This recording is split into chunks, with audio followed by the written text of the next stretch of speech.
Brethren and sisters, brethren, hey, screwheads, listen up. Before we begin, it's time to discuss ongoing business. Before we begin what comes before we begin, we have to address the snack treats situation. Snacks, yes. Serious, yes. I'm Mm. fucking hungry. Man. Absolute snacks. Before we snacks. begin what precedes what begins, that which comes before we begin, we have to consider the drink selection. Yes, Yes. absolutely. A drink, Yes, right? you Drink can't. the guy over my vodka. Have to have something. Well, It's just absolutely- before we begin, what precedes what begins, prior to that which precedes what begins, that antecedents, we could stop to consider the powder selection. Yeah? Oh, come on. Unbelievable. This guy. Come on. That's what I'm Hey, talking quiet about. you. All right. Quite, hey, it's time for other business. The hazardous materials vault has been resealed, and I've stuck that weird time map in there. Is someone watching over it? Oh, yes. Top men. Ooh, what men are these? Top men. All these tops and not a single bottom. Huh. Okay, so what's next? Item 2. We're gonna need men. Of the top variety. Phrasing.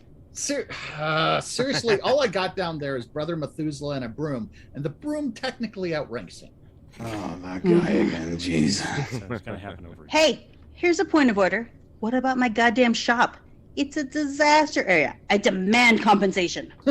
If you're referring to Operation Someone Else's Problem, it was a complete success. Yeah, it's my problem. And that makes me your problem until it's fixed. You know, I heard the chumps have formed a literary discussion circle, but I guess that's someone else's problem. Hey! Well, we could just take some money out of the ludicrously overblown bug powder budget. Hey! This is not other business. It's not on my other business list. This is unauthorized additional business. I promise we'll deal with it later. Fine. Okay, so what is tonight's movie? I guess we forgot to pick one. I have a little-known experimental psychodrama from... No! Wait, you guys really just watch movies? Weren't you paying attention? You read the word film like 5 times. Yeah, no. I wasn't paying attention at all. And I kind of thought you were all like LARPing or something. We don't just watch movies. Tell her. Tell me what? Should I be worried? We watch terrible and weird movies and decide if they're gonna make people start to... Everybody knows the terrible and highly specific symptoms of cinemania. There's no point going over it again. But what is cinema? Moving on. I still don't. Moving on. We watch them, we scrutinize them, we stick them in the vault. So, like a Mystery Science Theater meets Siskel and Ebert kind of deal? More like the Legion of Doom meets the Onion AV Club, but basically, yeah. Huh. And all this time, I figured it was just a shuttered, lackluster video. Oh, wow. There hasn't been a lackluster video since 1998. Well, actually, it was Front Row Video first before Lackluster bought them out, and then the chain went bankrupt after a series of scandals involving the FBI and an international nuclear arms dealing ring. I really don't care. So, let's watch a movie. That sounds fun. I've got time to kill until my store gets repaired, I guess. So, who runs this whole deal? Do you follow some sort of ancient prophecy or something? Ooh, is there a chosen one? Well, we like fezzes. And mind-enhancing, entirely medicinal substances. Our duties are many, our responsibilities dire, our reach is infinite, and our punctuality is pretty good. Right, Andre? Yeah. Basically, we all throw out suggestions and end up watching whichever one we can find a tape of. Well, I think I have an old VHS of The Hunger in my bag. Oh, here it is. Want to watch this? I don't know. You usually have to ponder on this for at least a David Bowie week in it? beforehand. I mean, Do you have a better selection? Oh, well, Interloper, since you already have it handy, I guess we can watch it. Are you prepared to be Pontifex of Presentment? Pointy who, the what now? It means the person who picked the movie. Oh, yeah, I guess. What do I need to do? I mean, well, you've already provided the sacred scroll. He means the VHS. Are you prepared to summarize the film? Sure. David Bowie is a vampire. Sexy vampire shenanigans ensue. Yeah, we're gonna need a little more than that. I'll fill in the gaps as we go along. Fine, but you have to bring your own fez. Will a mysterious cloak do? I already lined the hood with foil. I like this one. She can stay.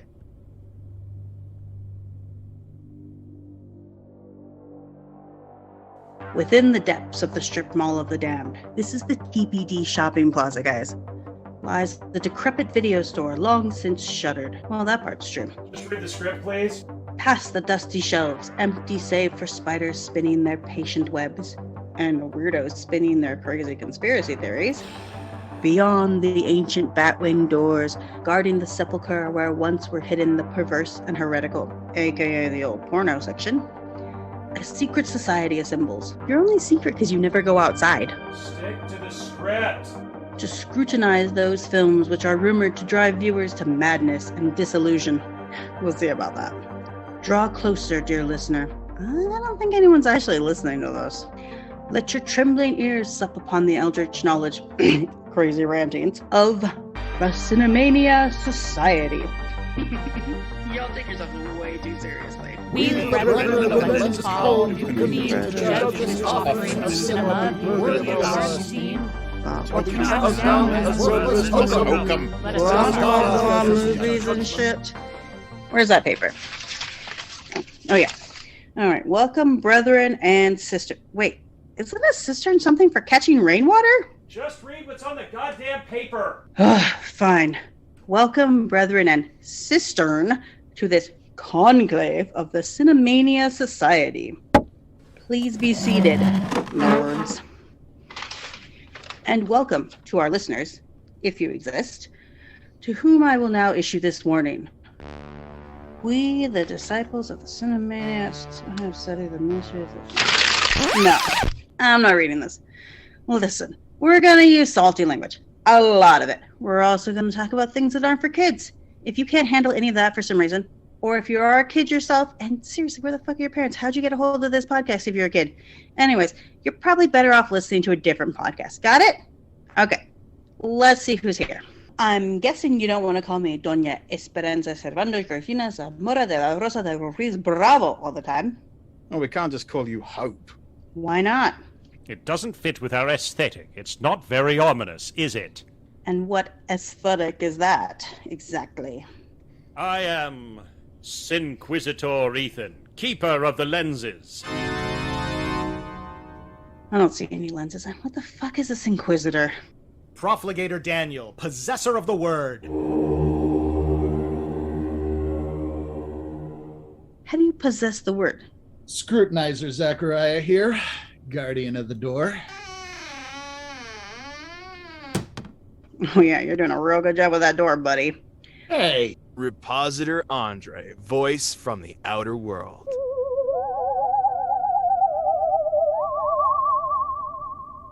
Does that mean he's literally phoning it in?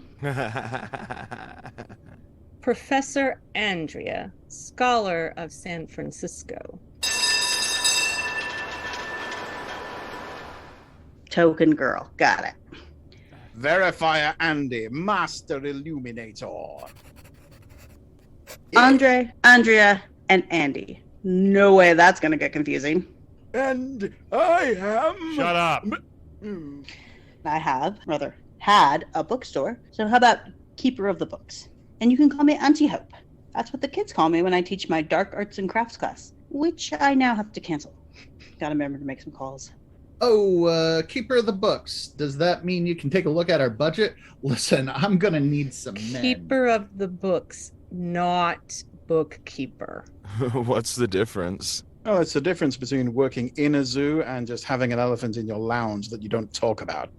I'm Auntie Hope, keeper of the books. I will be serving as a, what you call it again? Pontifex of Presentment. Right. Pontifex of Presentment for tonight's movie. Subject of scrutiny. Sorry. Subject of scrutiny. The Hunger, a film from 1983 directed by Tony Scott, who went on to create the kinds of things you think of when someone says they had a sack of cocaine and a movie camera and made magic with hookers. Scrutinizer Zacharia will act as master castigator for this conclave. Scrutinizer Zacharia, present the charges. All right. Number 1, belief that chain smoking is a substitute for personality. 2, not letting David fucking Bowie do a theme tune. 3, abuse of a random underbridge roller disco flash dancing dude. Massive overuse of moody lighting. C, massive overuse of flappy gauze drapes. Item 6, extending the suspension of disbelief that many doves can be in a one room, one speck of bird shit, describing your makeup effects as illusions. Inspiring a generation to wear round sunglasses at night. Guilty. Only David Bowie can do that. And turning Susan Sarandon into the most iconic bisexual since Susan Sarandon in Rocky Horror Picture Show. Or even Susan Sarandon in Thelma and Louise. Serious trigger warnings. Blood, sexual content, violence, like a lot of all of those. Thank you, Scrutinizer Zacharia. To read the first section of our summary of The Hunger, it's Inquisitor Ethan. Okay, The Hunger.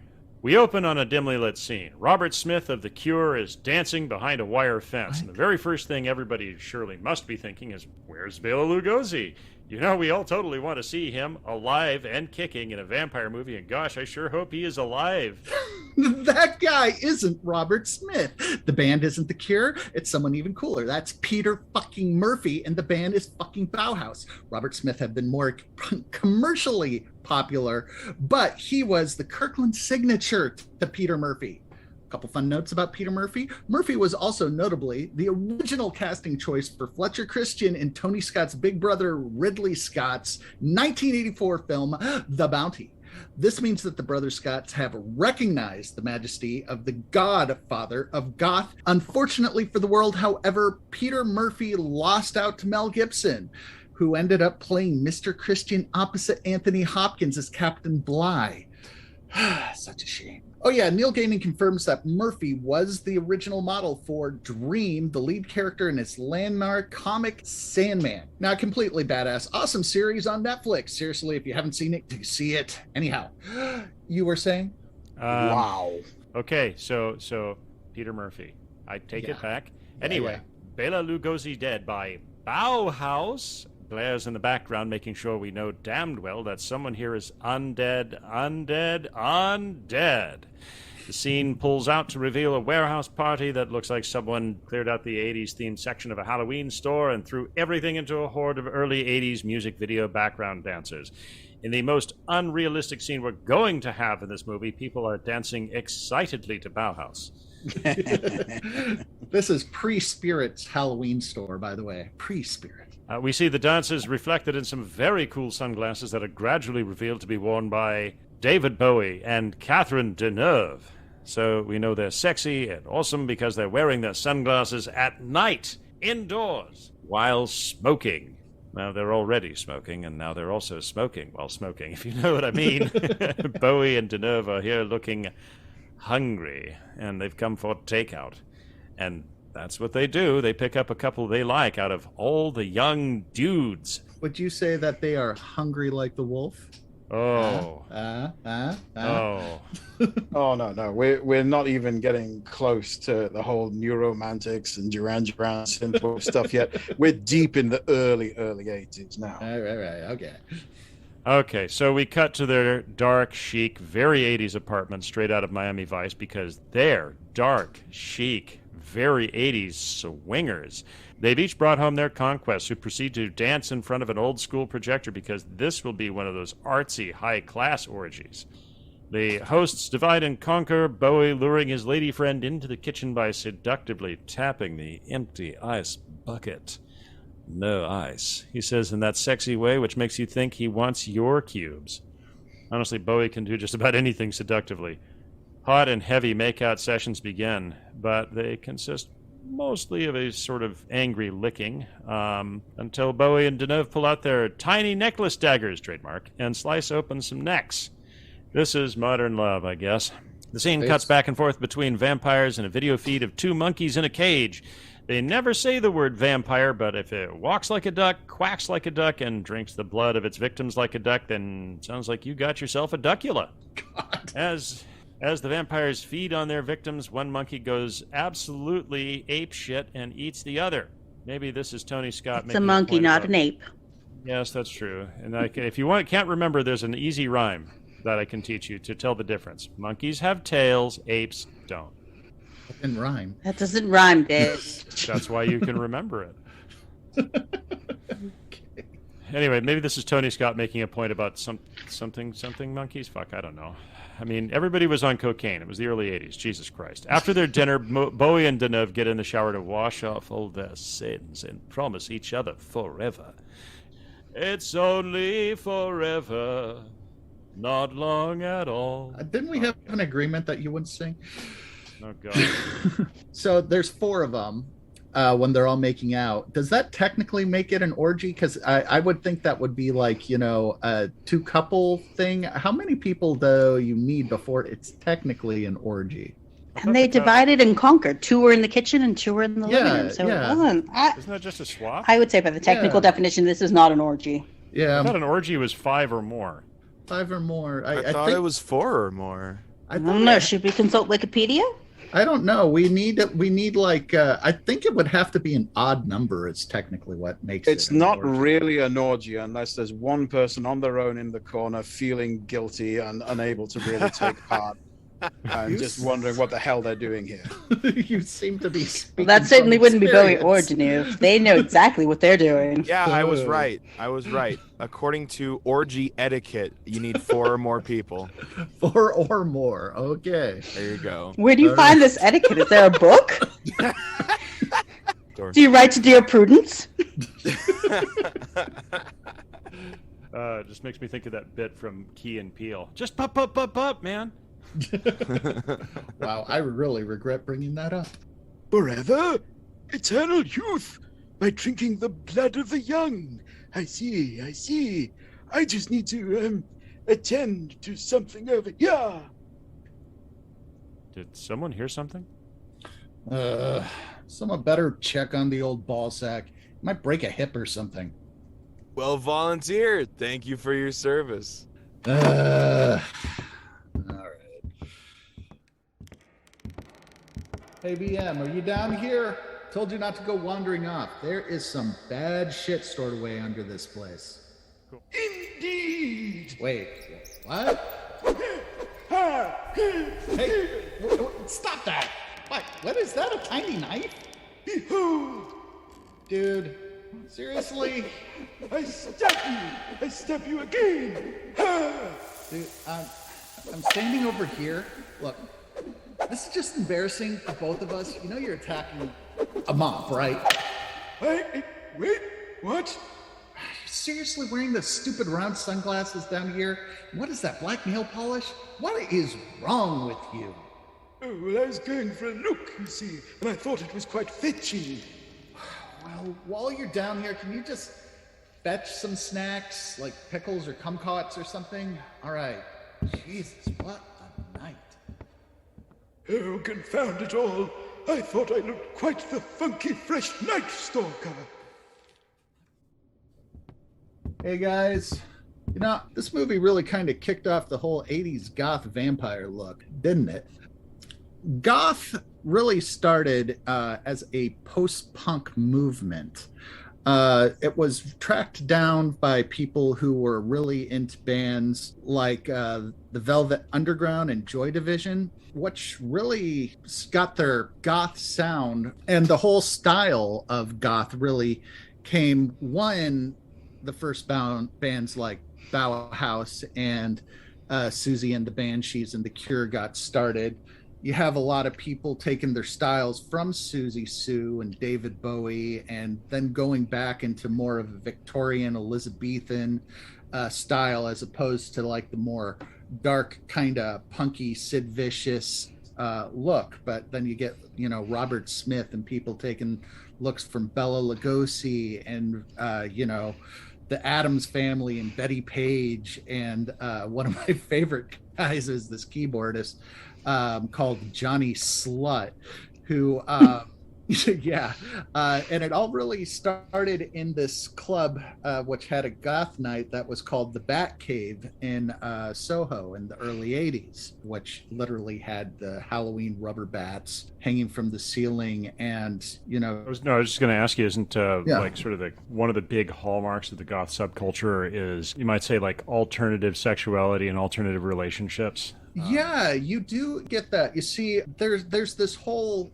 thing in goth where you're kind of viewing yourself as the monster who is ostracized, but is still sexually alluring, which is why you get all these people even to this day saying, I just want the big titty goth girl. They don't understand really what they're going to get into, which is like a lot of very fetishy, kinky, they're going to wind up finding themselves handcuffed to something and wondering why the hell that she's putting on a strap on. Speaking of goths, I just want to do a shout out to Nick the Goth from Trash Film Orgy. If you're listening, we're thinking about you there, buddy. Thanks for running the spanking booth all those years. Those were good times.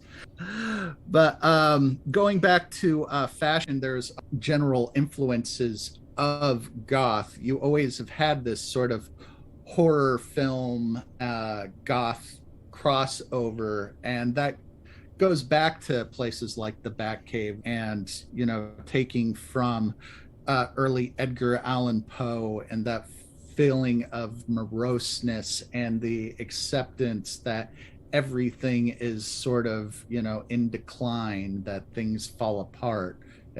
Even if the center holds, things still fall apart. You're saying they're basically bat hippies? In a way, without that happiness to it. Goth is also interesting as a subculture in that it has no like particular one drug that is the defining drug for that subculture. Like, except maybe cigarettes. Heroin.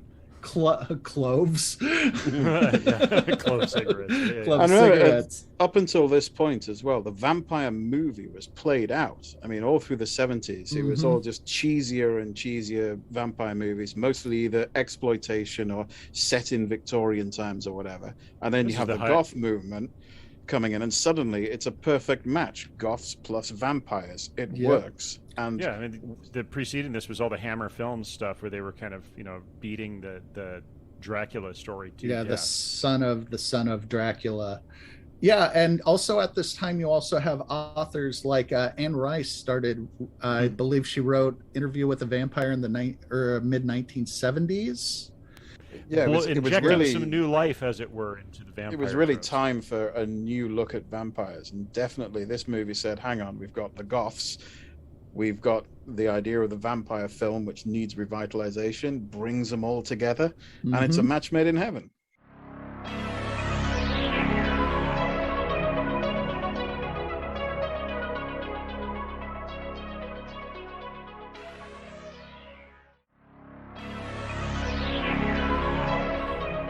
Cut to a lab run by Susan Saran-Wrap's character, Dr. Sarah Roberts, who is the one doing weird things involving provoking monkeys, and she doesn't know what the fuck happened. Maybe they just don't like her brand of off-the-cuff observational comedy.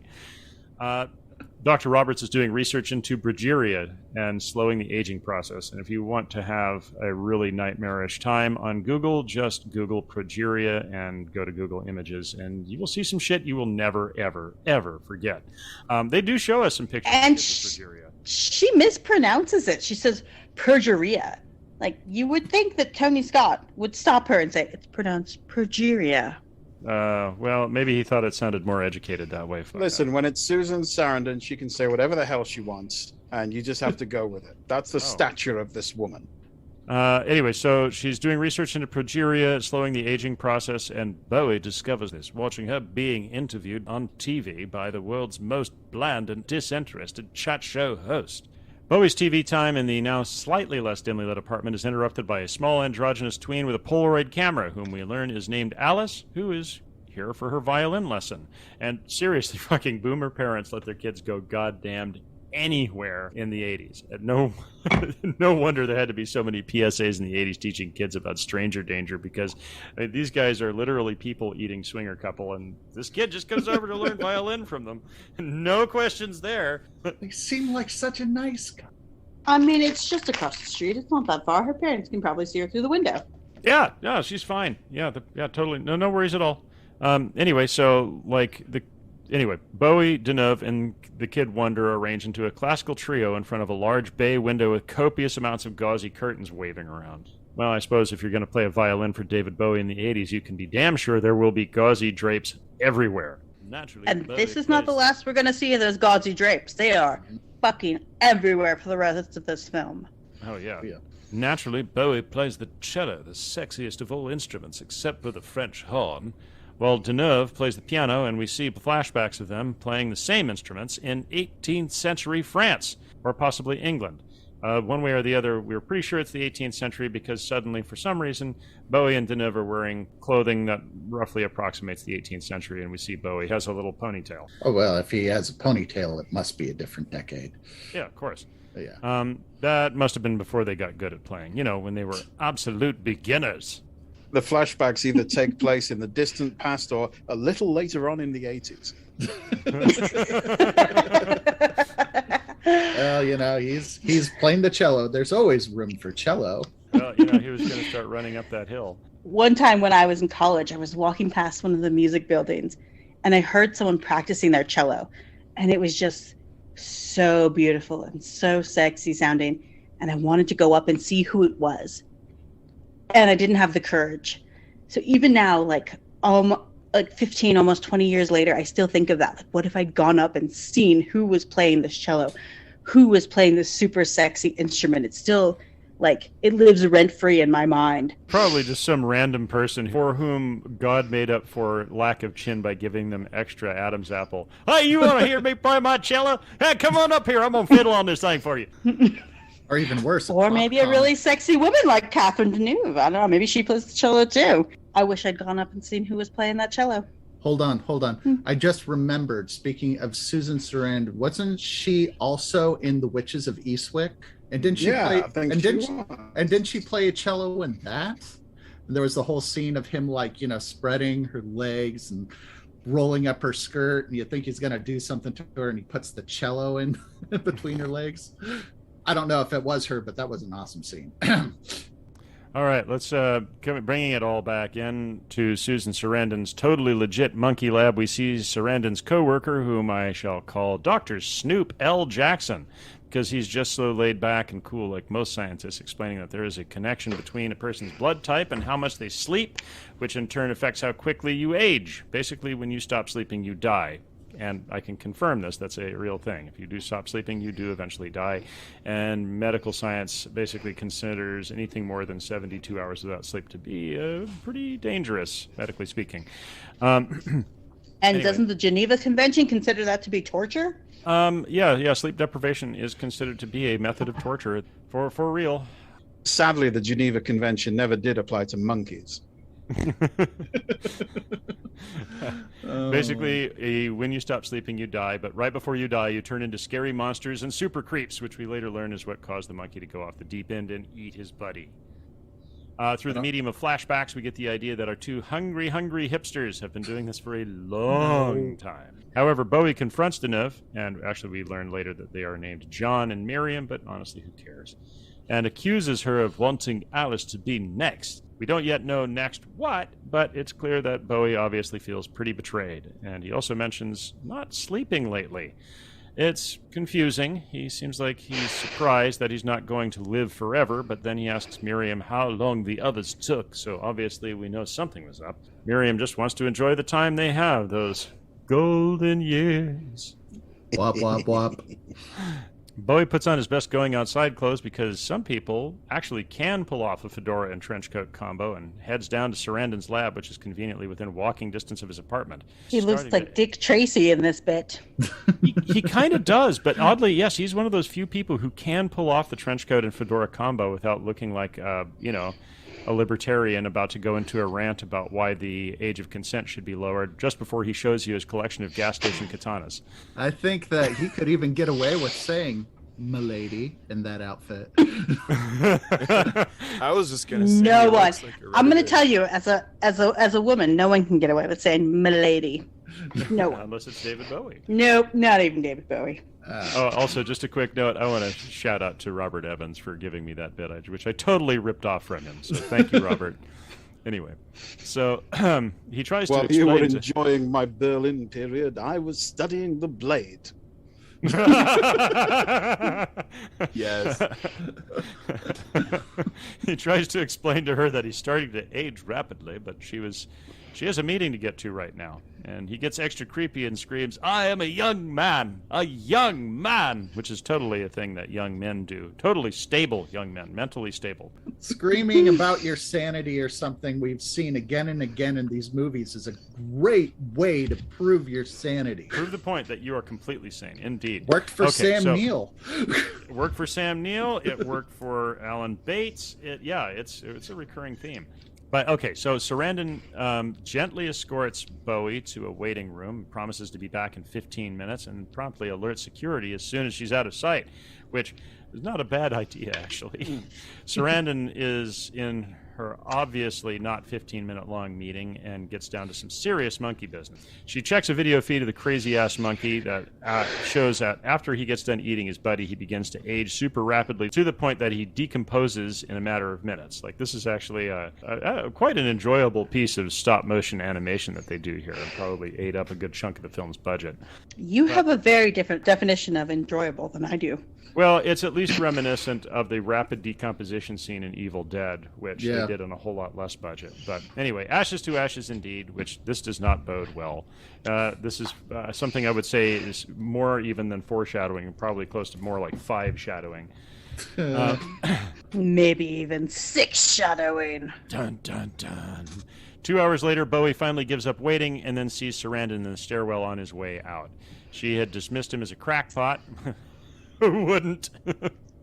But she can see that he has obviously aged in the 2 hours since she saw him last, transforming completely into old Bowie.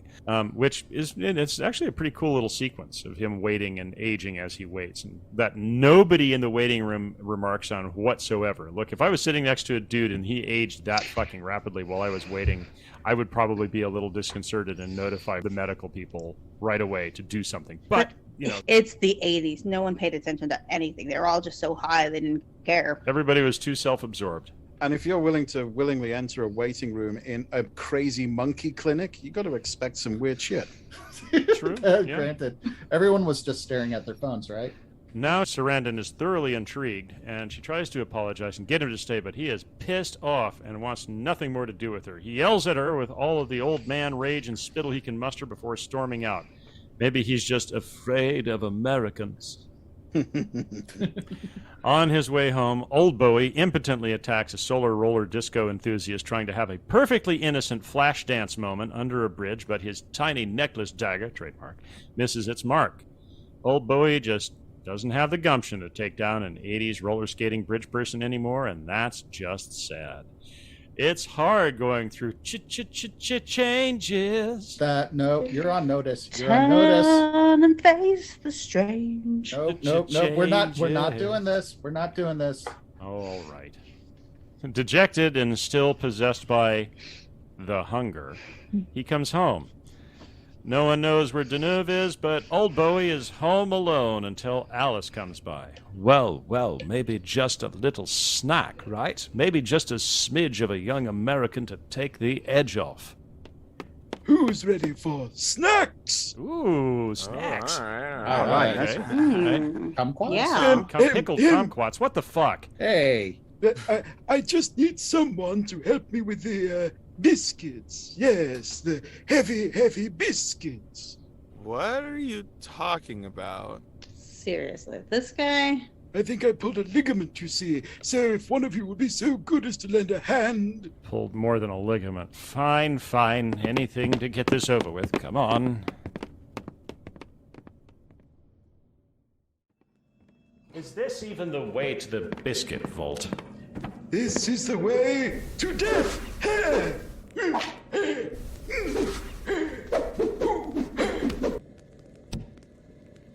I'm sorry, are you trying to do something to me?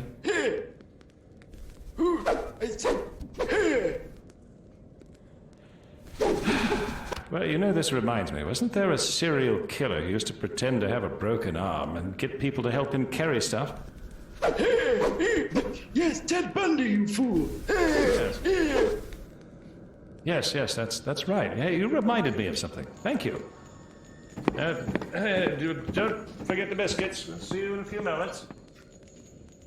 Oh, Bundy!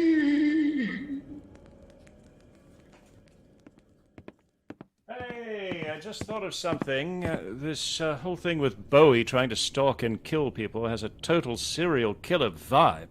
And like Deneuve and Bowie are shown as being the ultimate swinger serial killer couple, which actually sounds kind of phony, right? Well, actually, as it turns out, there was a real serial killer swinging couple.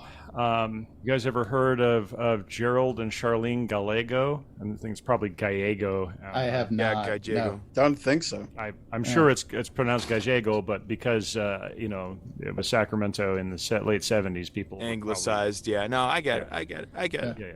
Anyway, so I'm just going to say Gallego because I think that's how he said it. But honestly, I don't give a fuck how this guy said it because he was a serial killer and he was an asshole. But I'll say Gallego. I think that's how people knew him. Anyway, a serial killing couple that swings in the 1970s. Why am I not surprised? Well, no, it's actually quite rare because even back then, because this was the heyday of serial killers, like right, everybody was focused on it after the Zodiac killer. I mean, there were serial killers who preceded them, but the 60s and 70s were pretty heavy. There were a lot of serial killers in operation, and there are not that many swinger couples, and it made international press. So, one of the things about Gerald and Charlene Gallego was that they would kidnap young women and as sex slaves and then abuse them and then murder them. And this was going on between 1978 and 1980. And in fact, one of the places where they picked up victims was at the Sail Inn on Jefferson Boulevard that I live like maybe a half a mile away from at best. I passed by it when we were moving into the place where I live. My dad points it out. He's like, "Hey, that's the Sail Inn." I said, "Yeah." And he said, "Yeah, do you know that that's where a serial killer couple used to hunt?" I was like, "What?" Dang. So, I mean, if you give your business such a terrible pun of a name as the Sail Inn, you're kind of asking for it. Yeah. Well, there was another thing that happened too, which I think this may have. I think the Gallegos may have been, and one of the other funny things about Gerald Gallego, which honestly this guy really should have just been a goth instead of a murderer, because he was married 7 times, including twice to the same woman. Then married. Always a good sign of a stable relationship. Yeah. She didn't learn her lesson at all, did she? Well, Charlene, his partner in crime, was actually from Stockton. It all makes sense now. Yeah. Yeah. But anyway, he was still married to a previous wife when he married Charlene. So this guy is he was a bigamist. Bigamist, bigger than me at least. Idiot. That's the word. Idiot. Yeah, idiot. But he had been arrested 23 times and had been convicted of robbery. That's a prime number.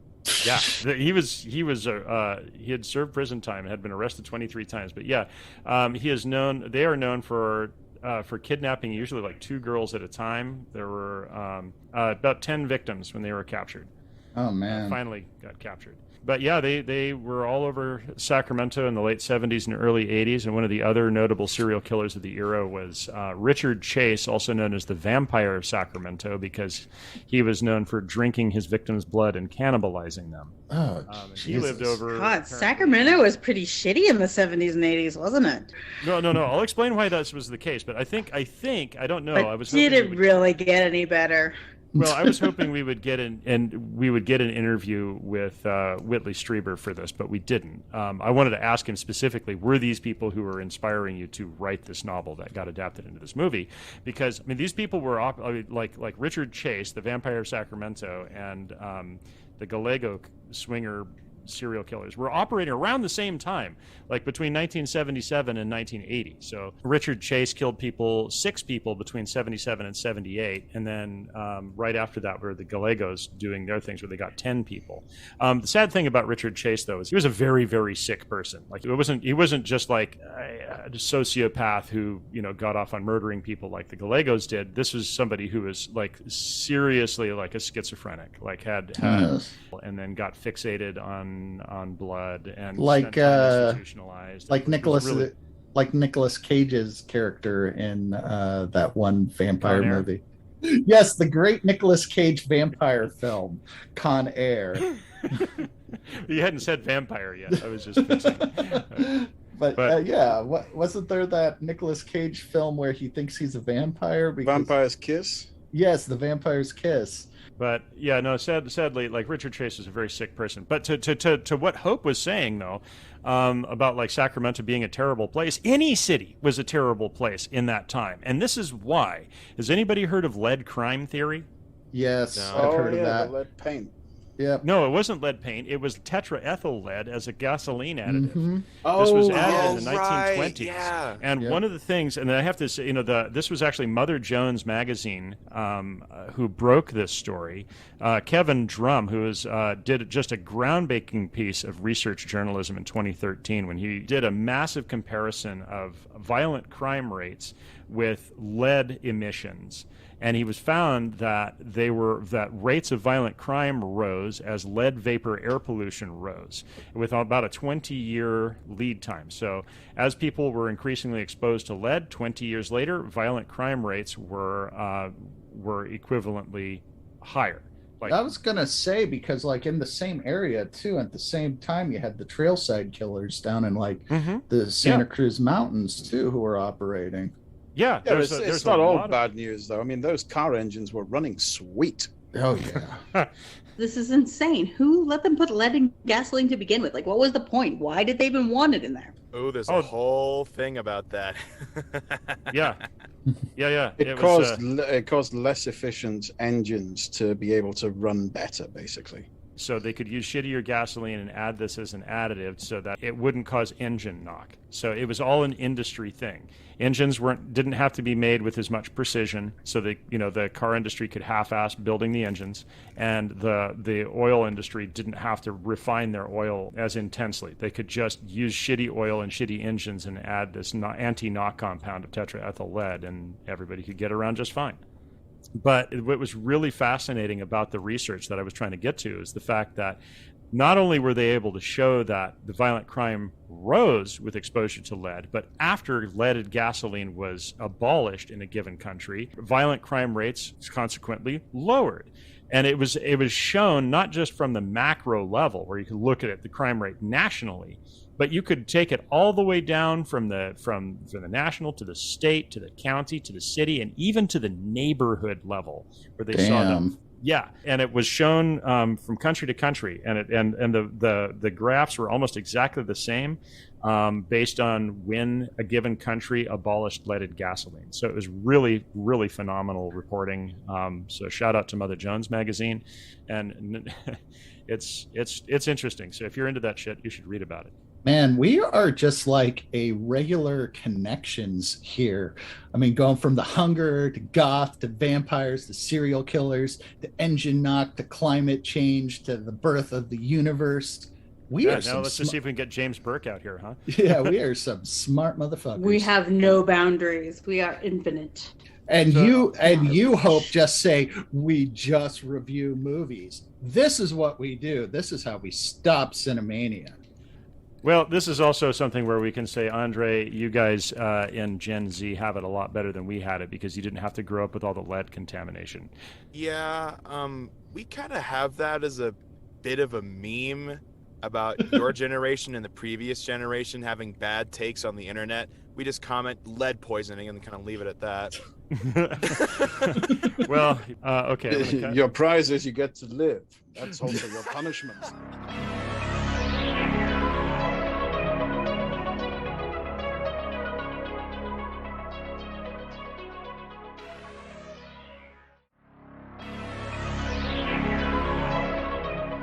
All right, that was enough of a snack break, guys. Everybody got their drinks topped off? All right, let's bring it back in. Completely chill with the weird old guy hungrily eyeing her, Alice asks if he is John's father, while she's just sort of wandering around the place looking at things and taking the occasional Polaroid. She had planned to just leave a note for Miriam, but she has her violin with her and tells old Bowie about a piece she's been working on. He asks her to play for him and she obliges because this is the 80s and stranger danger isn't a thing yet, at least for big city latchkey kids, so she thinks Can nothing confirm. of... Can jeez. confirm. Throwback.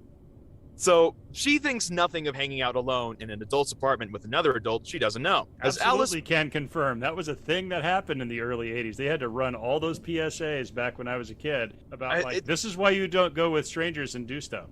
Otherwise, you end up in this movie, I guess. Watch out, there could be vampires. Yet more allegory from this film. Oh yeah. As Alice plays, old Bowie is overcome with the hunger. He busts out his tiny necklace dagger TM and attacks Alice from behind. Somehow Alice is still wearing her Polaroid camera around her neck while playing violin, and she snaps a picture on her way down. The Polaroid photo falls dramatically to the floor while old Bowie feeds on Alice in the background. All she ever wanted was to hang around while she was waiting for the man. Later, Miriam returns home and old Bowie confronts her. It's clear that he hasn't got long left. "You said forever," he repeats with obvious betrayal in his voice. They have flashbacks to 18th century France. Presumably we're meant to think that this is where they met. But this time, old Bowie chose to look back in anger. He confronts his lover in all his wrinkly glory and demands, "Kiss me!" Kiss me! Brother Methuselah, you need to go sit down and cool off. Getting a little antsy over there. Miriam pushes through her obvious revulsion and obliges. Whether this was Miriam's disgust for John or genuine disgust on the part of Deneuve for having to make skin contact with those heavy prosthetics, makeup illusions, is anyone's guess. Miriam finally notices the body-sized blood stain on the floor, which she had previously overlooked. I guess she wasn't hungry? No, well, maybe. She shouldn't have you looked. Wouldn't catch people licking gravy up off the floor, right? I mean, if you see a giant pool of gravy on the floor, it's not like you're just gonna, unless you're really starving. But anyway, go ahead. Now I'm just picturing that, and that's burned into my brain forever. She shouldn't have looked at the carpet. He's done something awful on it. She sees the nose with a rolled up newspaper. Yeah, right. She sees the Polaroid in the grisly puddle that used to be a tween and makes the connection with Alice. She turns to John and asks/accuses him, "What did you do?" John begs her, "Give me a little longer," and collapses. Miriam says she can't, so John begs instead for death, and Miriam replies again, "I can't." He's really making her feel under pressure. Dun dun dun dun dun dun dun dun dun dun dun dun dun dun. Actually, quick side note. In the book, the reason why she's so pissed off about this is because Alice was supposed to have been Bowie's replacement. She knew this was coming, and they were, much as I hate to use this term in the charged times in which we live, but this would have been a completely accurate term given what they were doing, grooming of Alice. Miriam carries Alice's body to the incinerator in the basement, and oh yeah, it turns out they have a massive human body-sized incinerator right there in the basement, because of course they do. To be fair, on Gen Z in the before times, these were fairly common in older buildings. They are for burning trash, and for heating the building in the times when nobody gave a fuck about carbon footprints. Yeah, no, that's not a joke. They used to heat the building by burning garbage. And we wonder why now suddenly the whole planet is on fire. Like, isn't that also just carbon monoxide poisoning too? Oh yeah, no, I mean, like we're still not that far removed from the pea soup fog days of jolly old London when they burned rocks to heat their homes, and and people died from all the sulfuric acid that the fog would turn into from all the coal emissions from everybody's house. Oh my and then God. so, even in the late 70s, early 80s, they still had incinerators in buildings where they would burn trash. You'd had a chute in your apartment, you'd dump all the shit down the chute, and they would just go to the incinerator and burn, burn, burn, burn. Anyway, somehow no one has noticed the copious amount of bodies that this couple carries into their basement. By the time Miriam returns, old Bowie is completely decrepit, so she cradles him in her arms and carries him away. Just picks him up like a cloth sack full of sexy boomerangs. He tries to say something about it, and she's all like, "Shh, John, I'm only dancing." Next, we cut to what is presumably an attic. Miriam has somberly carted a dying ancient rock god up an entire building from basement to attic. And that's real dedication to the bit right there. Up in the dark, sinister rafters, there is a circle of light shining in from the ceiling and attracting doves, because higher-end properties don't allow pigeons. They presumably shit everywhere. There's not a single speck of dove shit anywhere in this attic. I mean, and you have to imagine the crewmen, the film crew, like they had to be just swimming in this stuff. Oh, yeah. Art department. All right, Dove took a dump. Go clean it. Yep. Not going to be Grips. Not going to be Grip department. Not this time. No, it's not G&E. That's all art department, man. That's... Poor bastards. Deneuve parts the sea of doves. We can only assume that the lingering shadows disguise a reeking inch-deep carpet of guano, and lays old Bowie in the circle of light, surrounded by, yes, more gauzy curtains. She then puts him into a cheap wooden coffin, and it turns out that there are a lot of coffins stacked around the room. Now, from the flashbacks, we know that they didn't always live here. So at some point, they were moving house, and one wonders if Bowie made mention of the large collection of ancient funerary caskets that Miriam was bringing along. It's not like chucking an old end table in the attic because you'll find a spot for it later. Weird that she keeps her coffins in an attic instead of down in the underground. Well, you got to keep them somewhere, Yeah. I mean, might as well. Again, that's where kids store their old stuffed toys when they're done with them, is in the attic, right? Ugh. Whoever is interred in these coffins, Miriam seems to have an emotional... He said turd. Nice. Let's go.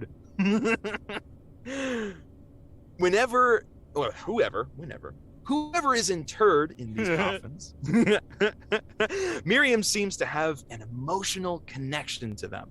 She strokes her hands over the crumbling wooden lids and asks that they be kind to him, presumably by keeping the bastard doves away or something. She calls them my loves and speaks to them in a way that makes it obvious they aren't dead. This isn't like someone talking at a headstone, but knowing it's just symbolic, she's really talking and they really hear her. A real We Are the Dead kind of vibe. Oh, I just can't figure out what she's doing here. She says, be kind to him. How can they be kind to him? They're all boxed up like he is, too, and stuff away in the attic. What are they going to do? Use harsh language? Yeah. They're going to use vicious mockery very aggressively. You have a bunch of passive-aggressive vampire mummies in the attic. All they do is just talk trash for eternity. Oh, hold up. I need to top up my drink. I made a themed cocktail just for this movie. Uh-huh. I call it a bloody old Bowie. Get it? It's got cranberry juice to give it a good bloody color, vodka to give you that fun, lightheaded blood loss feeling, and lemonade reminiscent of elderly incontinence, but no ice. You have to ask for that. Ah, it's cool. You people are no fun. That is quality themed cocktail action. I'll be right back. That sounds good. Bring me one. Got it. Yummy, yummy vodka. I'm gonna drink a lot of cranberry juice. And there's whatever. It's just garnish anyways. I got the main ingredients right here. Want me to see me play the cello? The second sexiest of all instruments? I've got a French horn around here somewhere. I'm a young man. Kiss me. Oh, I've seen this before. Did you take all your meds at once or something? How many pills did you take? Fall under my sexy spell? Oh, you did not just wave a gauzy carton around at me. Hey, give me that. A cello! And don't do it again, or I'll show you a whole new way to play the French horn. Oh, Bowie never had to put up with this. Oh. Guys, after this point, Bowie's basically done. He's boxed up. What do we think of him in this film? Well, he's not bad. I wish he was the David Bowie we know and love instead of a withered old skeleton more. I was going to say that, yeah. He doesn't have the gravitas of Bowie in Labyrinth. So, if you think of your film as like a meal, Bowie's like bacon. You don't want him as your entree. It's too much. It's overwhelming. It's overpowering. But you've got him on the side. You got him just like accenting everything else and complimenting everything else. He works great. You're saying that Bowie is the ultimate side piece? Yes. A little bit of Bowie buffet, you might say. Yes. But if you look at the movies where he's been the lead, like The Man Who Fell to Earth and The Man Who Sold the World, and well, this film, it's a lot, and they're very much sources of Cinemania.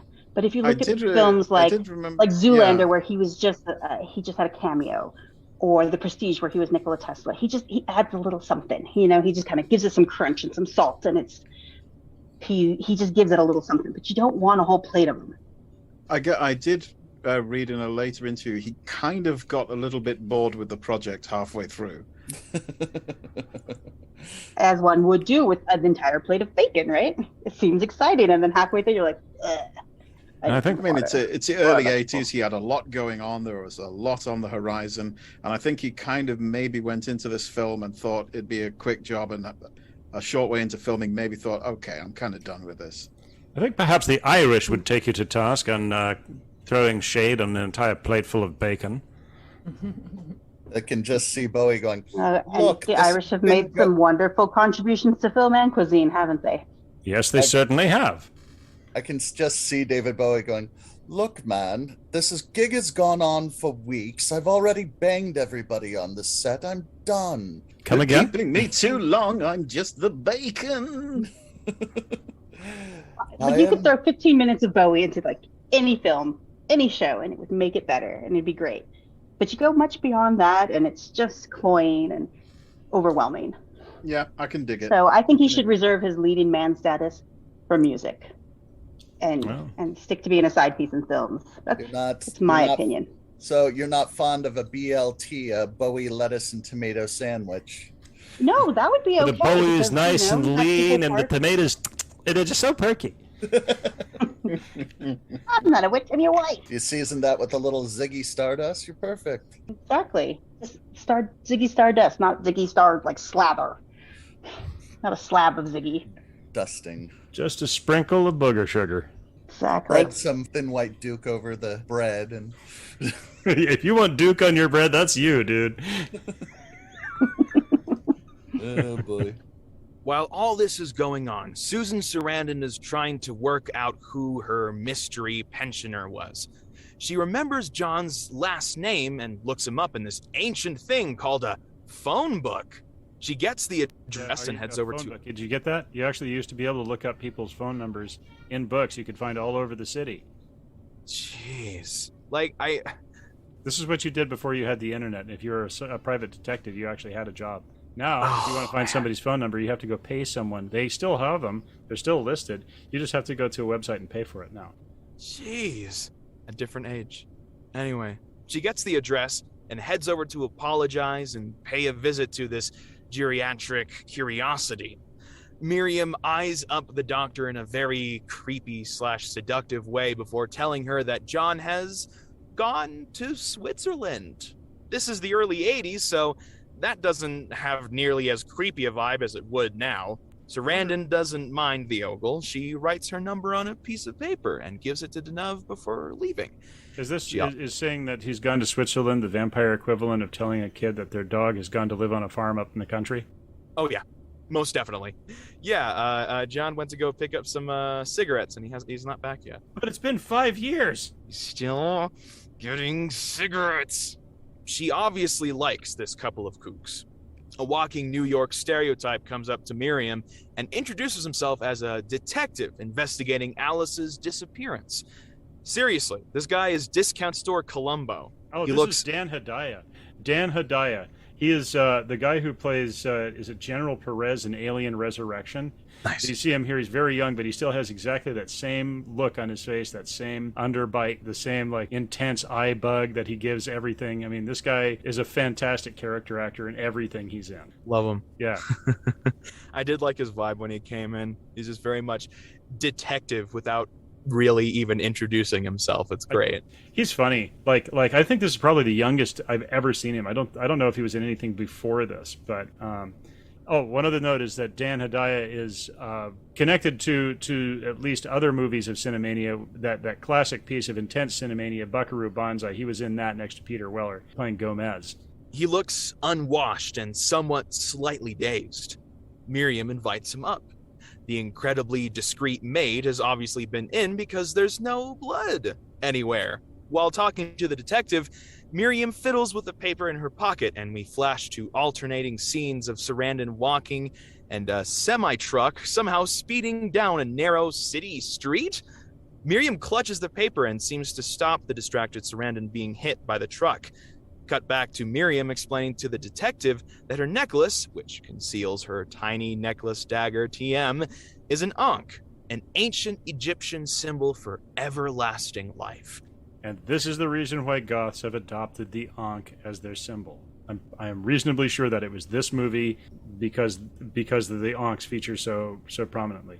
When Sarandon returns to her office, she keeps having auditory hallucinations of the phone ringing, maybe because Miriam is fondling the scrap of paper with her phone number.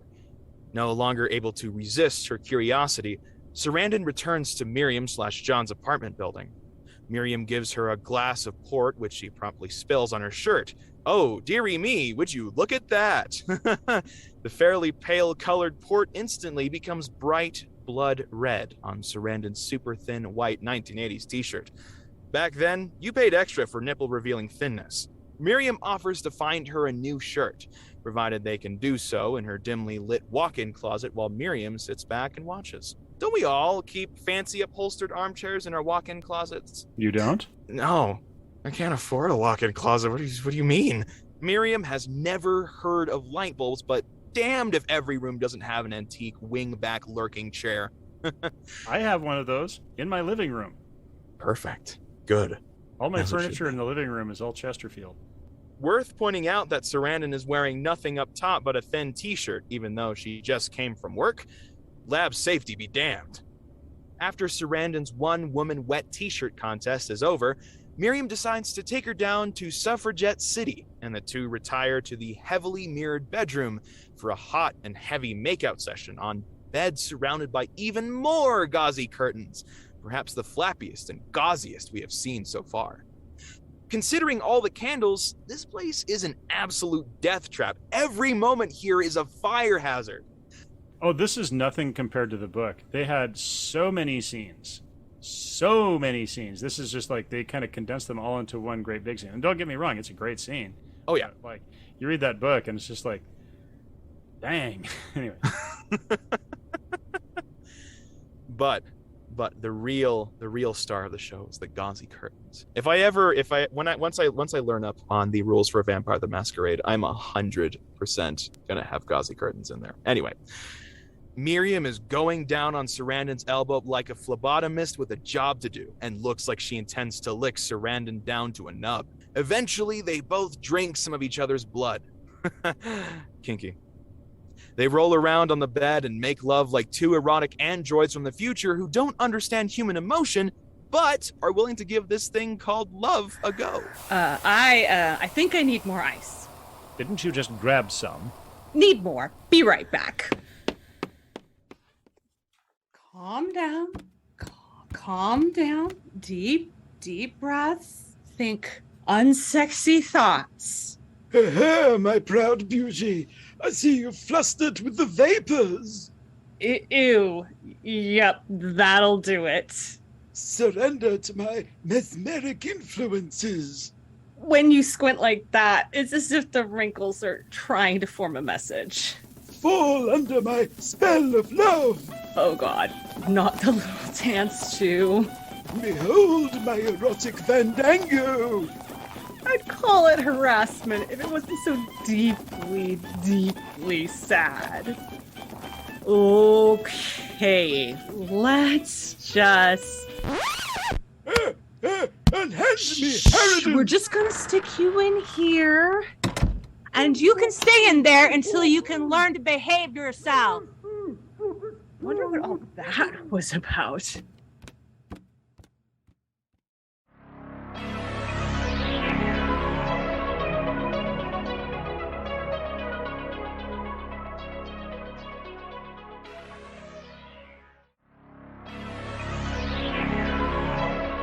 So we have a super hot scene here. Catherine Deneuve really knows how to work it. She totally owns the whole sexy seductress thing. In fact, the actress actually had a huge lesbian goth following after this film. I wouldn't be surprised if Bowie did too after this.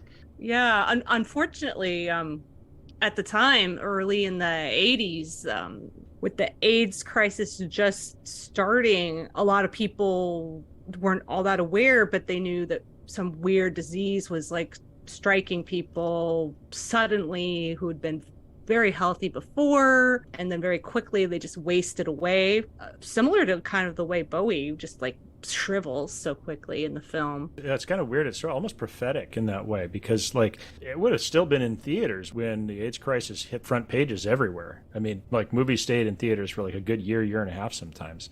Yeah, and also people were starting to hear inklings of the connection between what came to be known as AIDS and people with hemophilia, which is a bleeding disorder. So folks had an idea that blood was somehow connected to this weird disease that they were hearing about. So with the vampires and all the blood and the drinking, it all just kind of ties into that discomfort, I think, that people had at the time with this new disease that they didn't really understand. And even though, it wasn't fully understood at the time, there was also the connection with the gay community. Because before it was called AIDS, it was called GRID, gay-related immune disorder. They thought only gays got it. They didn't even want to treat it because it was this dirty thing that these dirty people did. If you had it, you were just basically a pariah. They'd put like signs on the hospital room doors and people would just be ignored, patients. Exactly. And there were some doctors studying it to figure out what was going on, which kind of reminds me of Susan Sarandon's doctor character as a scientist studying the weird condition related to blood that causes this rapid deterioration of the monkey that we see early on. It's a very notable scene, and ultimate death as well. So the kind of connection to medical research, trying to figure out how this weird blood disease worked. Yeah, that's an interesting parallel, actually. Like you were saying about them withering away, like kind of like wasting away to these sort of mummies, and then Hope pointing out about how people were just basically like shut into hospital rooms and left to languish in neglect. That's really reminiscent of the way that Catherine Deneuve's character, Miriam Blaylock, would just basically, once they reached the point they were no longer comfortable to be around, then she would just stuff them in a box and leave them to languish in neglect. Say she loved them, but basically just shut them away to suffer. I think bleak af, but one thing the movie does that it kind of takes that disconnect. This is all about the blood. Everything's in the blood, and the homosexuality in the movie isn't a bad thing. Whereas in real life, it was very much a big scarlet letter on you. If you got this, you were probably gay. But this, the gayness is kind of shown in a good light. Because first it's a hetero couple who has all this. Exactly. Well, yeah, they definitely take a look at that swinger culture at the beginning too, and they're very clearly sort of depicted as swingers and picking up their conquests and doing this kind of thing, But the other thing, were they swingers or was that really just dinner?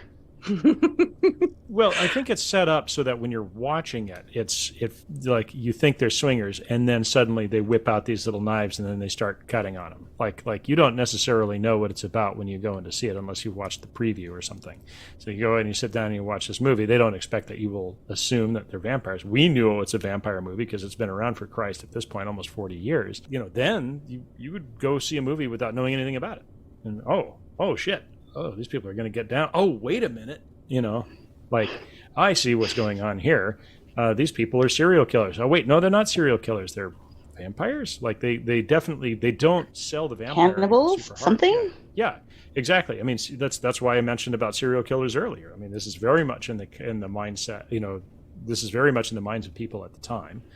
Not to grab your thing and run off with it, but that's the point. People are thinking it's this. So there's a lot of overtones. Well, Catherine Deneuve was also very well known for playing murderers who were sexy but really cold. When what else is a vampire other than sexy but also really cold at the same time? That's a good point. Like a vampire uses sex to lure you in and then murders the living shit out of you. Isn't that like such an old trope about women? Like if they're sexual and if they're open with their sexuality, there must be something wrong with them. There's something else under the scene. Why would she want this? Why would she be so sexy and so overt unless she has an ulterior motive? She's bisexual or she's a vampire or she's got a disease. Well, to bring it back all the way around to what you mentioned about the LGBT community, it occurs to me that at the time, I think the people, within the subgroup within the LGBT community that suffered the most in AIDS were actually the bisexual people, because they were the ones who were like being blamed for transmitting it from the gay community, where it had been sequestered, to the quote unquote straight population. And nobody at the time was willing to acknowledge the sexuality spectrum, even though it had been published by Alfred Kinsey 30, 40 years before. Nobody wanted to acknowledge the existence. So this was the time it went from being that dirty gay disease to being something we actually have to think about and deal with, because the quote unquote normal people are getting it now. Exactly. "Quote unquote" normal people are getting it now, and it's all because of those, all because of those traitorous bi people. And I think, like if I recall correctly, they really felt like they couldn't be visible even after HIV was no longer really a stigma. It kind of drove them underground, or at least according to people within the community who have said so about their opinions to me. I don't want to out anybody or name them, but the stigma, I feel like, at least as I understand it, lasted with bi people for a lot longer necessarily than it lasted with gay people. Well, I still hear that from people all the time. Bi people, especially bi women, will be told, "Oh, you're just trying it out," or you're just confused, or a phase. Or like for guys, they'll say, "Oh, you were really gay, but you're just dating women because that's what you thought you were supposed to do." I've heard so often that bi people are told they're confused, and it's got to be so frustrating to know yourself and then constantly have people just tell you, "No, you don't actually. I know better than you." But Deneuve is quite sexy in this movie, yes. To bring it back. Yeah, to bring it back, and she has often, like, there've been a lot of speculation about whether she was bi or whether she was gay. There's been a lot of talk for a lot of years. Gay for pay? No, about whether or not she has never outed herself. Well, like whether she was actually gay or rather she was only just playing gay parts. Is what I meant. Yeah, fair point. Yeah, gay for pay. Yeah. I would say that given that Deneuve has only had a couple of marriages, or is it just one? She's been married very few times, and then there was by Hollywood standards, and then there was a long break when they didn't know who or if at all she was dating. I think the lack of information led people to speculate that, oh, maybe she's actually lesbian. That's why she's not dating men. She has definitely had a very... God forbid you don't want a penis. There must be something wrong with you. Well, it's funny. She actually has had a very, I don't know if I'd say scandalous, but very provocative love life. At the time when she was making The Hunger, she was 39 years old and dating a 19-year-old. Good for her. Yeah. It wouldn't have been, no one would have batted an eye had the gender's been reversed, especially then. Yeah, nobody gives a damn if it's Leonardo DiCaprio. But, when... I mean, he's only just now being called out on that, and he's, 50? Yeah. And Bowie went back and forth on, whether he identified as bisexual or not. I think he came out and then kind of went back in the closet, just because... It wasn't the time. For him, it wasn't. It was not well received. Yeah. And he said in later interviews either that he either denied it or he said he regretted it. Kind of his stance on it changed over time. Yeah, he came out in 1972, and right when there was a pretty strong backlash against the gay community as a result of HIV, he regretted publicly outing himself. Yeah, it was not an easy time to be to be a bi or a gay man in the early 80s. It was not an easy time to be anything but a cishet white male. Yeah, if you fit the Reagan definition of what society should look like, then it was an easy time. Default American person. Yeah, apparently, I was just checking my facts. It says Deneuve has not had a public relationship since she broke up with her most recent guy in 1991. Which was actually 30 years ago. 30 years Let's all ago. feel old right now. Yeah, 30 years ago. And apparently she's kissed 5 women in different films. So sometimes people think that more than just that you're a good actress. Oh, so I mean, there's been speculation. Times have changed. If you look at like Katy Perry or Lady Gaga, they kiss 5 women in a single music video. The times they are a-changing. They really are.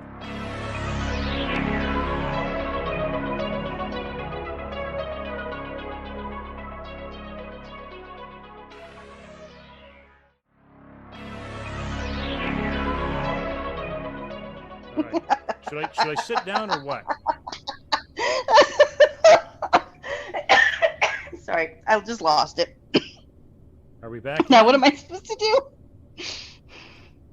I suppose we might as well finish this miserable film. All right. Following a bit of kinky, delicious sex with a smoking hot vampire siren, Susan Sarandon decides what would really top off the day is a dinner with her intensely boring and judgmental husband, Tom. He asks where she went for the afternoon, acting very incredulous at the idea that 2 women could hang out just talking for several hours. He's also suspicious of Sarandon's new Ankh necklace gifted to her by Miriam, wondering who gives a gift like that to someone they've only just met. This guy is both too suspicious to ignore what's going on and too dim to suspect the obvious. He should just give up at this point, but boys keep swinging. I should be concerned if she decides to rent a U-Haul the next time she goes over to visit her. Sarandon waves off his concerns. She's European, wink wink. Sarandon smokes yet another cigarette and pokes at a huge bloody steak.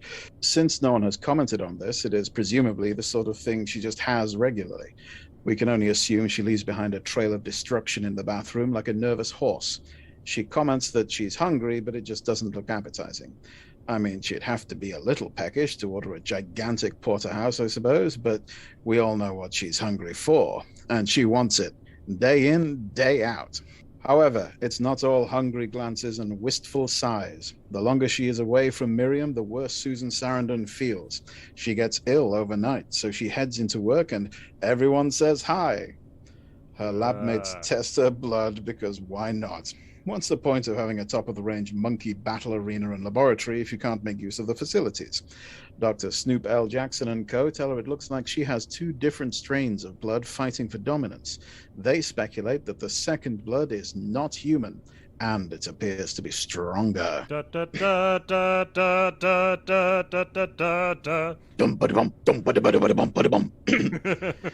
Finally realizing that something is up, Sarandon goes back to confront Miriam. Back at the apartment, Miriam tells her that they belong to each other, which is no way to begin a reasonable conversation, and also tells her about the hunger that she will not be able to satiate on her own. Sarandon is understandably pissed. She only consented to kinky elbow-licking sex, not full-on vampirism. She storms out and tries to call her husband from a phone booth. Kids, before cell phones, we had landlines, and if you weren't home, you had to use a public landline and just hope you didn't get herpes from the handset. Wasn't that something about the Golga Frencham arc full of telephone sanitizers? That was the whole planet of... and then while the arc was gone, they died from a virus contracted from a dirty telephone set. So, those useless people weren't all that useless. Yeah, and then Saint Nokia miraculously saved us all. She can't get a hold of her husband at work, and before she has the chance to dial another number, she's spooked by 2 ruffians who want to use the phone, one of whom is Willem Dafoe. Yes, that's right. Willem Dafoe shows up out of nowhere to be a seedy street person for like 10 seconds. Not even 10 seconds. I mean, he's in frame for I don't know how long, but it's really brief. But yeah, that's Willem Dafoe in his extra days. Not even featured extra days. They just jammed him into the frame. To be honest, it kind of looks like he just wandered onto the shoot and they kept it in the movie. Susan Sarandon is at this point about as calm as anyone who has ever been a few inches away from a ranting Willem Dafoe can be. You see him in the lighthouse? Boy, there's a rant. Oh, shit. That reminds me. I need to phone my, office supplies agent about, office supplies of a general medicinal nature. Tell you what, bug powder guy to get a goddamn email address like a normal person. If he was a normal person, he wouldn't have ended up as a bug powder guy. I guess I have to give him that one. Oh, hey, yeah, it's me. I could really, really go for, some of that, maybe some of that Alabama cinnamon, man. And I'm gonna go Creamy Douglas over here and just flat out fucking raid.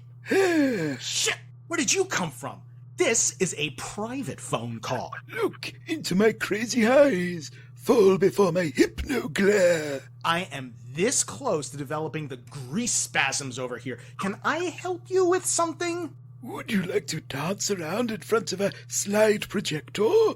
I have brought many slides of antique steam engines. Eh? Oh. Is this like a bit? We could get all freaky with tiny daggers. They can really give you a nasty paper cut. Listen, I don't know who's writing your material, and it's kind of a lot, but I kind of like it. Is that a no? It's not a maybe. I'm still working on that, actually. Hang on a second. Yeah, no, listen, let me call you back. It's an interesting offer, let me put it that way. Let me get back to you, huh? Ooh, maybe if I tried it with depressing post-punk synthwave in the background. Yes. So, I just had an interesting idea. So, this is all about vampires, and admittedly, it's not like there's any, real-world myths that have to do with vampires in red neon lights in their kitchens, but there are a lot of actual mythical metaphors that show up in this movie. Having tried only one phone number and nothing else at all, Sarandon decides she has no choice but to go back to Miriam. The hunger is overwhelming her. Since she's really tweaking out at this point, Miriam kindly puts Sarandon in her gauzy curtain bed to continue her sexy flop sweat wriggling. While she did you say tweaking out or twinking out? Tweaking out. Tweaking. I mean, because she is technically a twink at this point, right? Kind of.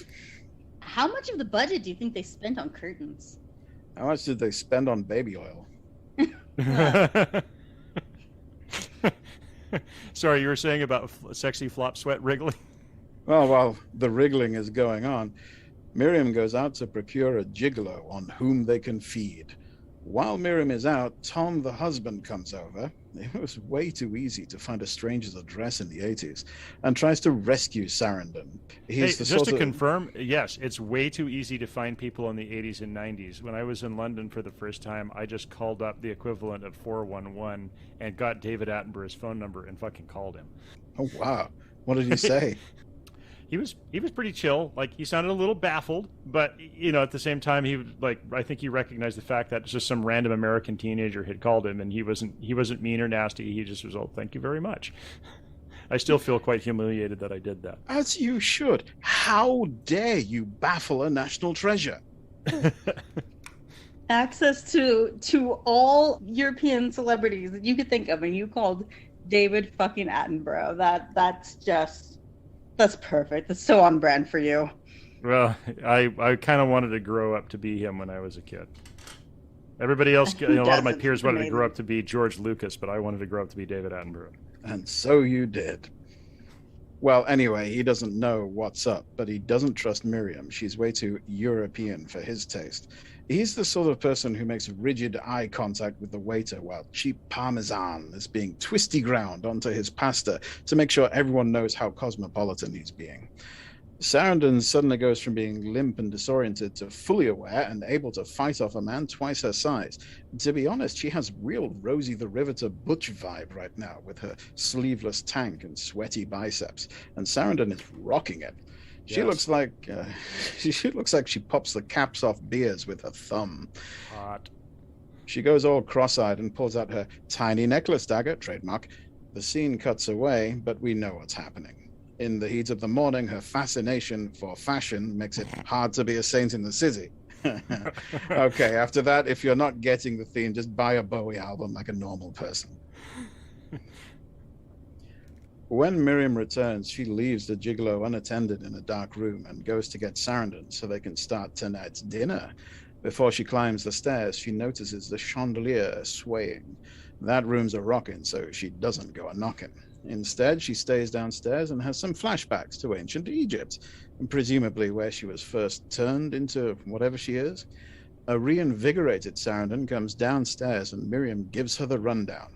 She will grow to love Miriam and develop Stockholm Syndrome, and they will live forever. What she leaves out is that the never-dying bit includes an eternity as a living corpse in Miriam's gauzy curtain attic under a layer of dove shit. Yeah, eternal life does not also mean eternal youth. Always read the small print. As the two are making out / feeding on each other, Sarandon takes out her tiny necklace dagger, trademark, and stabs herself. It's a bold strategy, to be sure. The tiny 4-centimeter knife causes a wound significant enough to absolutely coat Miriam in blood. Presumably she's gobbling it down like a chunky cousin let loose at the wedding buffet. Sarandon looks dead-ish, so Miriam carries her up to the gauzy curtained attic. She's seen it all at this point, and she knows to always have a spare coffin or two lying around just in case. She goes to add Sarandon to her coffin collection, but this time something is different.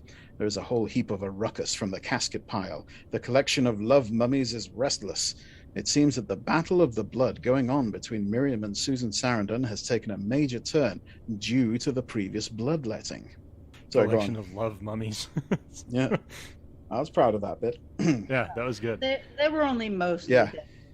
Yeah, Yeah, no, well. it honestly, like, there's a big vibe of goth girl equivalent of the suburbanite kid with too many stuffed animals here, except for they happen to be mummified corpses. Yeah, They're once still again, this movie was ahead of its time. It predicted Beanie Babies. Is that what that rattling sound was? Well, the whole stiff-as-a-board horde of hoarded board scores from before chases Miriam into a hallway. They back her up against a railing that she promptly falls over. She lands on the floor with a sickening thud and begins to rapidly age. Cut to black. Once you start showing your age, it's over for you in France. Discount Columbo comes back to the apartment to ask more questions about poor precocious Alice, the recipient of vile vampire on violin violence. This time, the door is answered by a real estate agent.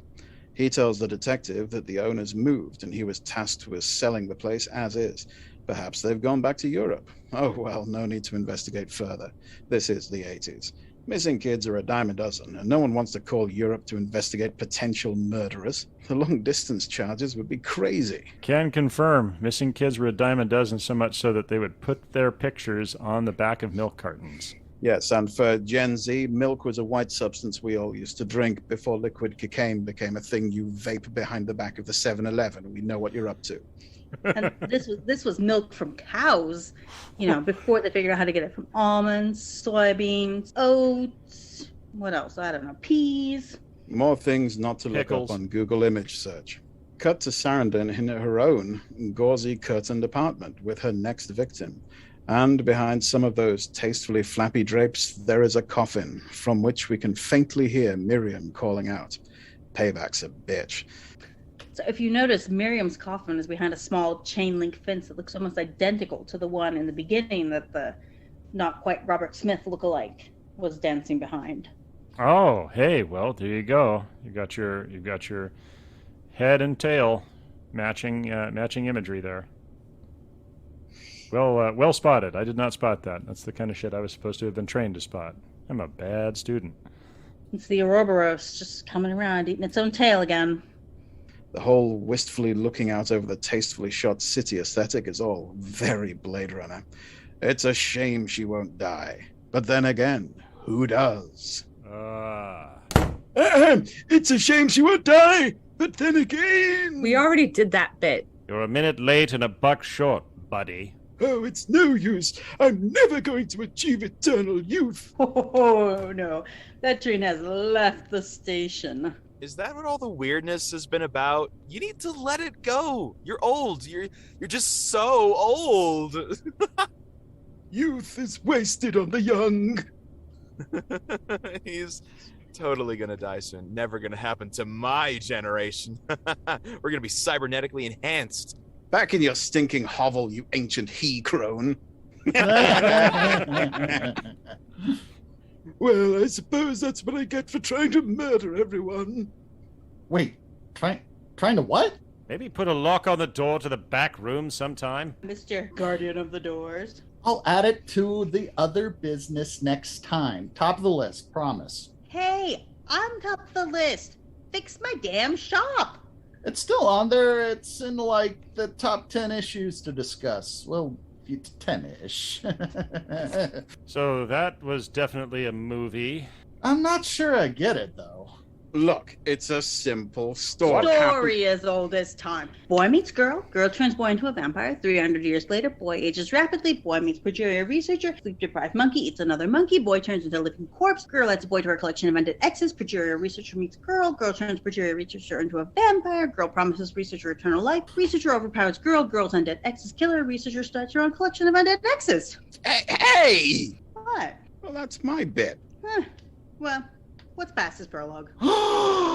Tale as evergreen now as it was in days of old.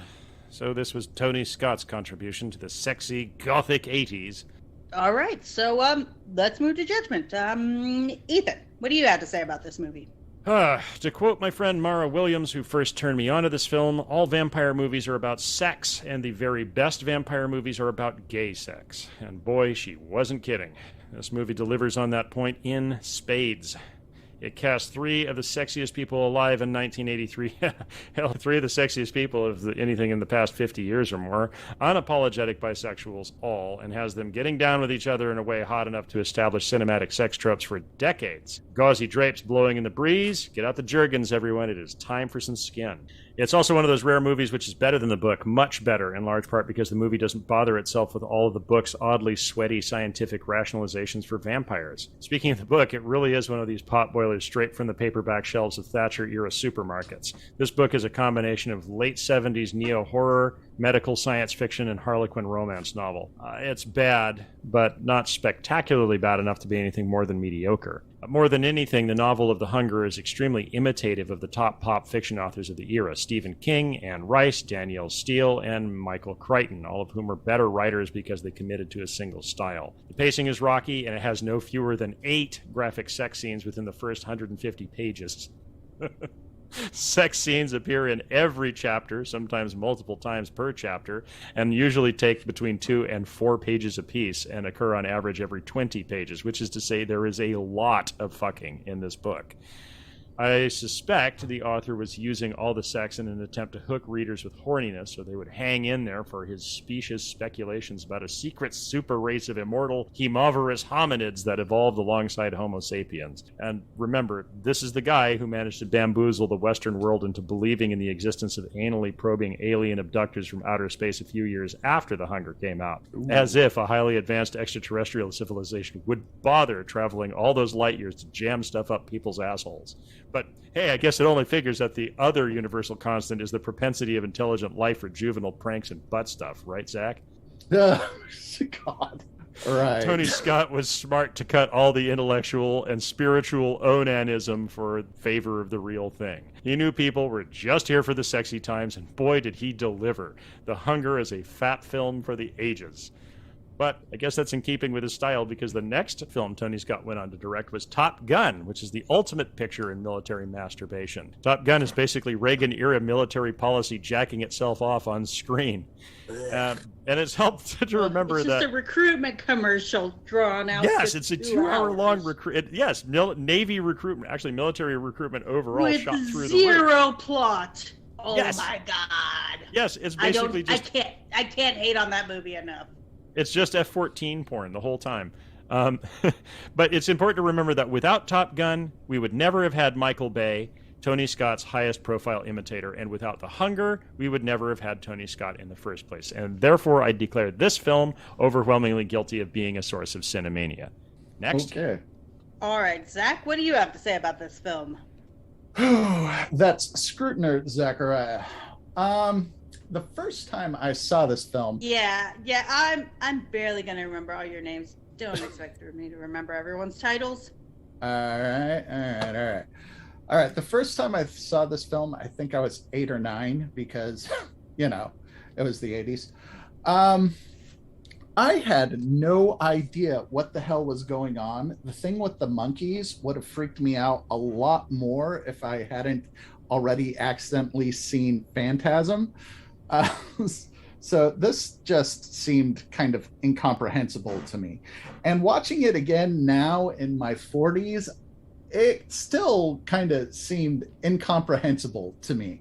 I really don't get the point of the story other than, here's this immortal chick who's been around since Egyptian times, cursed to live forever. So she occasionally, picks up some guy who doesn't live as forever from her, but doesn't even really die. So she shoves him in a box. And we all are wondering what's in the box. With all the other exes. Yeah, no kidding, right? So I definitely think that this is a seminal piece of cinema in the fact that it helped spawn the whole goth movement, and especially with the little onks. That is such a goth trope. But remember playing Gothier Than Thou with me? I still have that card game. I do remember that. But I am going to definitely say that this is a source of Cinemania just from all the old problematic horny grandpas that pop out of the boxes at the end. So yes, this movie is guilty. Andy, what have you to say about this film? Well, I really wasn't expecting this film to hold up at all. I mean, everyone knows about the 80s goth thing that happened. We all had to live through it. But going back and looking at this movie, it basically invented all of that stuff. It was ahead of the game. And it will have been an amazing splash of fresh water in the face to the people watching it at the time.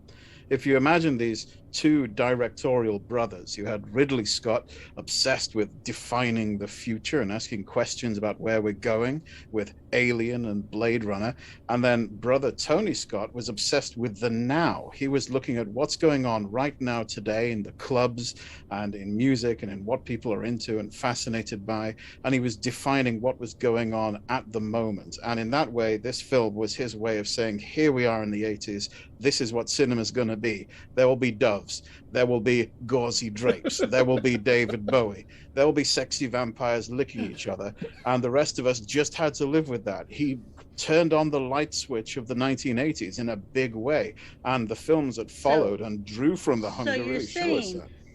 Blade Runner is the look of tomorrow, and this film is the look of tonight.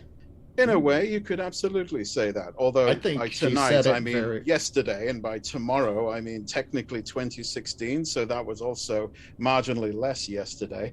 But the metaphor holds up. But for better or worse, this film kicked off the 80s. And for anyone who's lived through the 80s, it must be absolutely castigated for doing so and thrown into the blackest, bleakest pit we have. Definitely guilty of Cinemania. Absolutely 100%. Bravo. Straight off the top of the head. Well done. Damn. All right. Andre, what do you think of this film? What have you to say? What is your judgment? I mean, like, for me, it was kind of like a whole different journey about, like, the existential crisis of aging itself, and very much like an exploration of our deepest, like, carnal fears and what we're not usually talking about in casual conversation about, like, hey, we're all gonna fucking die someday, dude. And, like, that was a big part of it for me, but also probably just the mindset that I approached it with.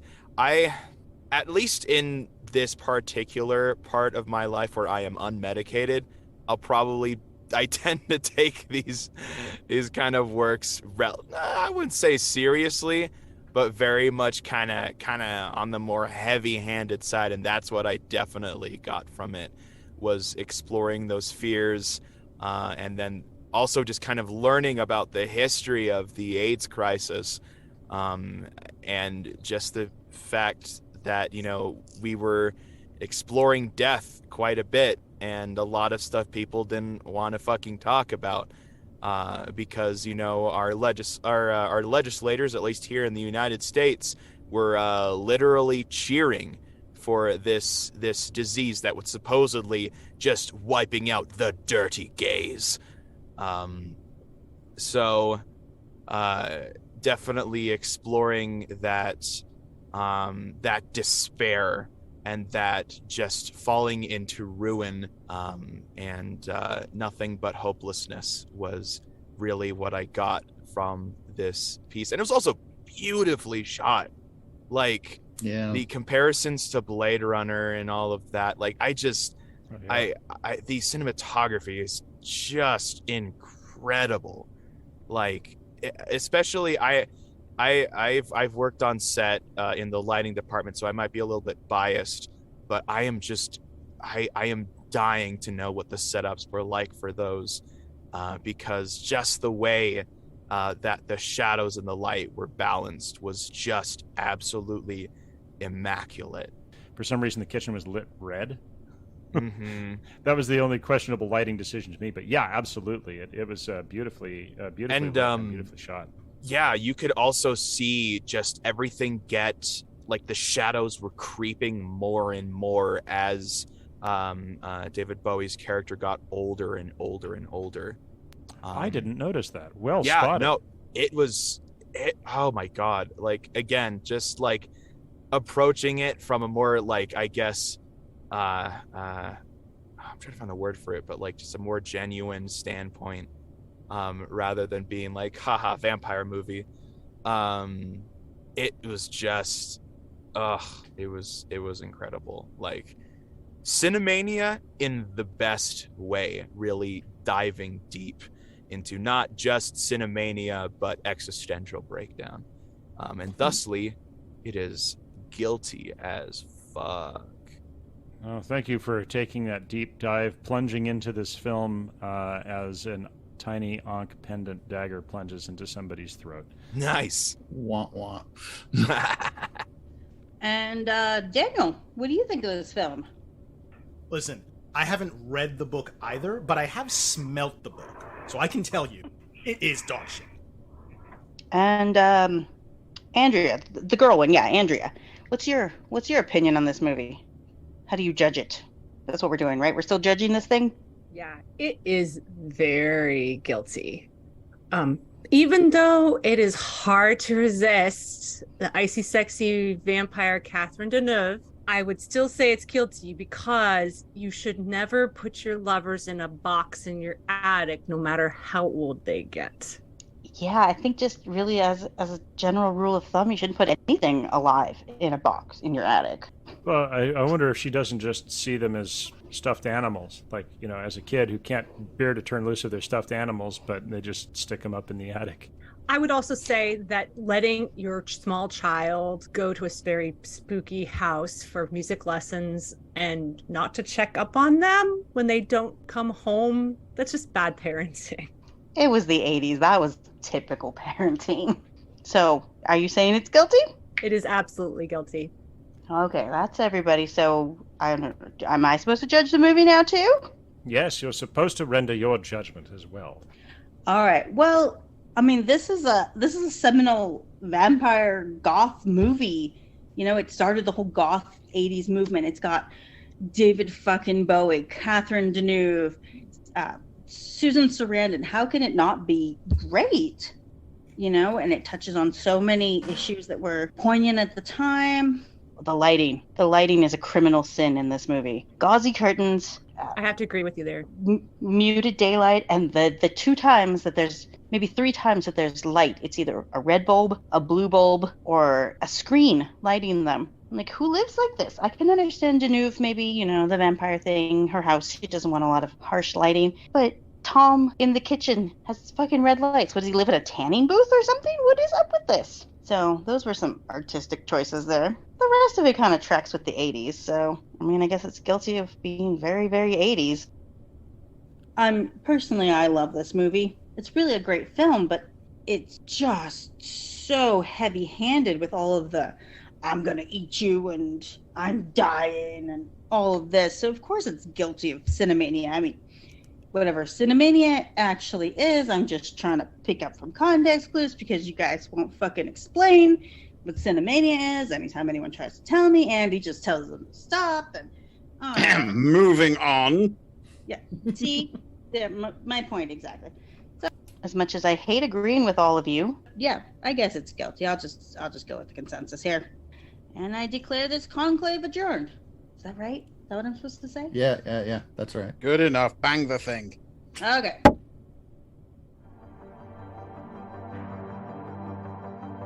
That episode of the Cinemania Society featured Andy Slack, Ethan Ireland, Daniel Scribner, Andrea Palladino, Zacharia Burks, Andre Luke Martinez, and Hope Bravo. Written by Hope Bravo and Andy Slack.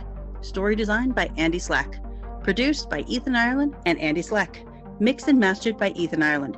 Graphic design by Andy Slack. Music by Carl Casey at White Bat Audio. Visit our website at thecinemaniasociety.podbean.com. Email us at thecinemaniasociety@gmail.com. And check out our social media feeds. We're on Twitter at TCS_Cinemania and Reddit at r/The Cinemania Society. If you liked what you heard, please rate and review wherever you found us. Mention us on social media, or find us on Ko-Fi to throw us a few bones. We love to make fun stuff for folks, but it isn't free. Anything and everything helps. The Cinemania Society will be creating pieces of video media, short films and the like, so stay tuned, Cinemaniacs.